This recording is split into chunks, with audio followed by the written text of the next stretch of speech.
الحمد لله و الصلاة و السلام علی رسول الله.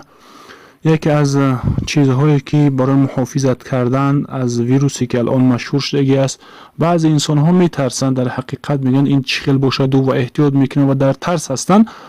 انشالله یک چیزی که میگم او به فضل الله و به محافظت الله انشالله از این درد انشالله مسلمان ها در محافظت میمونن. همین دعایی که پیامبر خدا صلی الله علیه و سلم کرده بودن، این دعا را میخونیم و این شما اذیت کنید و خوندن بگیرید دائمی. ان شاء الله یگام چی به شما ضرر نمیرسوند، چون که این یک درد الهی است که به بالای این بگیم که این مردم اومدگی هست و معلوم است که به چه سبب، و این یک عذاب الهی است. ان شاء الله که مسلمان این دعا را خواند و پناه برد به سوی الله، الله پاک از این عذابش نگهبانش میشود. این دعا چی است؟ چخیل میبینید؟ اللهم إني أعوذ بك من البرص والجنون والجذام ومن سيء الأسقام. اللهم إني أعوذ بك من البرص والجنون والجذام ومن سيء الأسقام.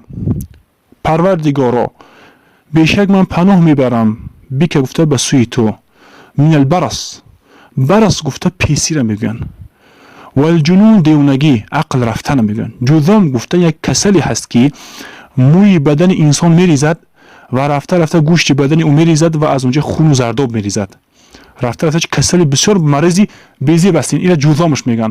یعنی که از اینا پناه میبریده به همین دعا کرده.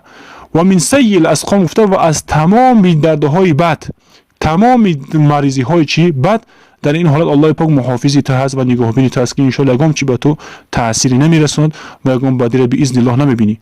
این حدیث ابو داود روایت کرده است رحمه الله و نسائی و غیر اینها روایت کرده است. این حدیث صحیح است و دیگر که هست کدام که این دعا را بخونند ان شاء الله هم سنت زنده میشه و هم از تمام درد بلا در محافظت است ان شاء الله.